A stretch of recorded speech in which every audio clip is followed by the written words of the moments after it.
ఓం సదాశివసమారంభాం వ్యాసశంకరమధ్యమాం అస్మదాచార్యపర్యంతాం వందే గురు పరంపరాం. జ్యోతిష్ శాస్త్రాన్ని భావితరాల వారికి ప్రసాదించిన ఋషుల యొక్క పాదపద్మాలకి నమస్కారం చేసుకుంటూ, అలాగే నాకు జ్యోతిష విద్యను నేర్పిన గురువర్యులు జ్యోతిష బ్రహ్మ కీర్తిశేషులు శ్రీ ఏరంకి సూర్యనారాయణమూర్తి గారు, సూర్య శ్రీ దైవజ్ఞ గారి యొక్క పాదపద్మాలకి నమస్కారం చేసుకుంటూ, ఓం శ్రీ మహాగణాధిపతి నమః, శ్రీ గురుభ్యో నమః, హరి ఓం. వీక్షకులందరికీ నమస్కారం.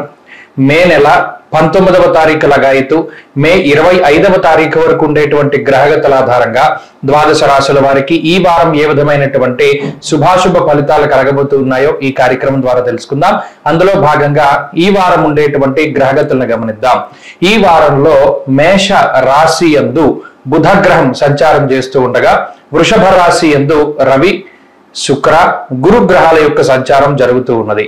అలాగే కేతువు కన్యా రాశి యందు, కుంభమందు శనేశ్వరుడు, మీన రాశి యందు రాహుకుజుల యొక్క సంచారం ఉండగా, చంద్రుడు ఈ వారంలో కన్యా, తుల, వృశ్చిక రాశుల యందు సంచారం చేయబోతూ ఉన్నారు.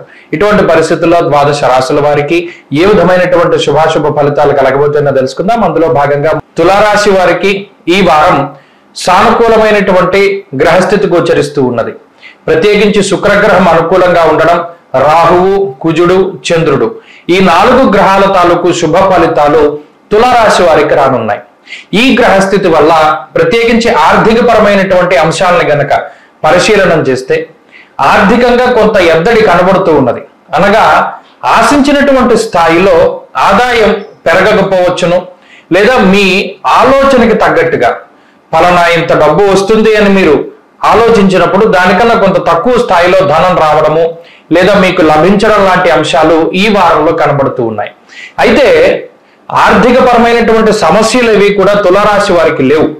ఉన్నటువంటి డబ్బు ఖర్చులకి సరిపోకుండా కొంత అదనంగా డబ్బు అవసరమయ్యేటువంటి పరిస్థితుల్లో మాత్రమే తులారాశి వారు ఉన్నారు. ఆ ఖర్చు కూడా అదేదో వ్యసనాలకో లేదా మరే ఇతరత్ర వాటికో ఖర్చు కాదు.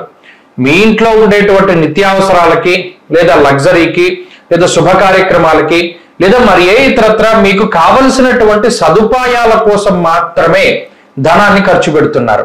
సంపాదిస్తూ ఉన్నారు, సంపాదించిన డబ్బు అంతా కూడా ఖర్చు అవుతూ ఉన్నది. అయితే ఖర్చు అవుతూ ఉన్నటువంటి డబ్బు పట్ల ఇబ్బంది ఏమీ లేదు, కానీ మనకి ఇంకా డబ్బు అవసరం అవుతుంది కదా, ఎలా వస్తుంది అనేటువంటి ఆలోచన మాత్రమే ఉంటుంది.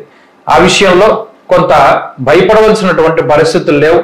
సమయానుకూలంగా మీరు ధనాన్ని పొందగలుగుతారు. షష్ఠ స్థానంలో కుజరాహువుల యొక్క స్థితి ఉన్నంత వరకు ఆర్థిక లోటు రాదు. ఎప్పుడు డబ్బు కావాల్సి వచ్చినా ఆ సమయానికి డబ్బు చేతికి వస్తూ ఉంటుంది. ఇక కుటుంబపరమైనటువంటి విషయాలు, కుటుంబ సభ్యుల యొక్క ఆరోగ్య పరిస్థితులు కానీ, లేదా ప్రత్యేకించి మీ ఆరోగ్య పరిస్థితులు కానీ కొంత మిశ్రమంగానే గోచరిస్తూ ఉన్నాయి.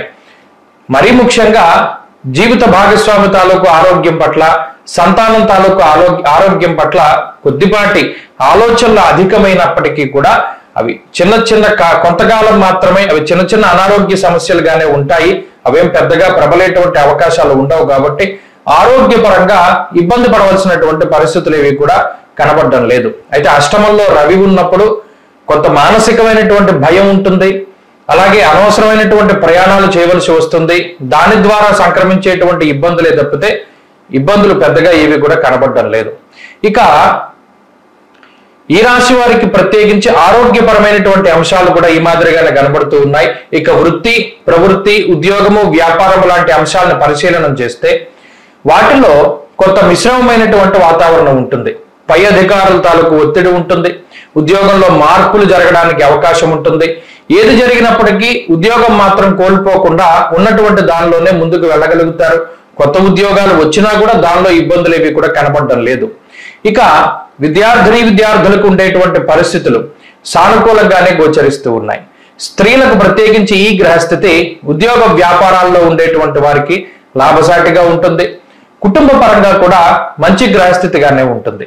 తులారాశి వారి వారంలో మరింత అనుకూలమైనటువంటి ఫలితాలను సాధించడానికై విఘ్నేశ్వరుని యొక్క ఆరాధన చేస్తూ ఉండడం చెప్పదగినటువంటి సూచన. ఈ వారంలో కలిసి వచ్చేటువంటి రోజు మంగళవారంగా చెప్పవచ్చును. అదృష్ట సంఖ్య 2, అదృష్ట వర్ణము లేత ఎరుపు రంగు. తదుపరి వృశ్చిక రాశి.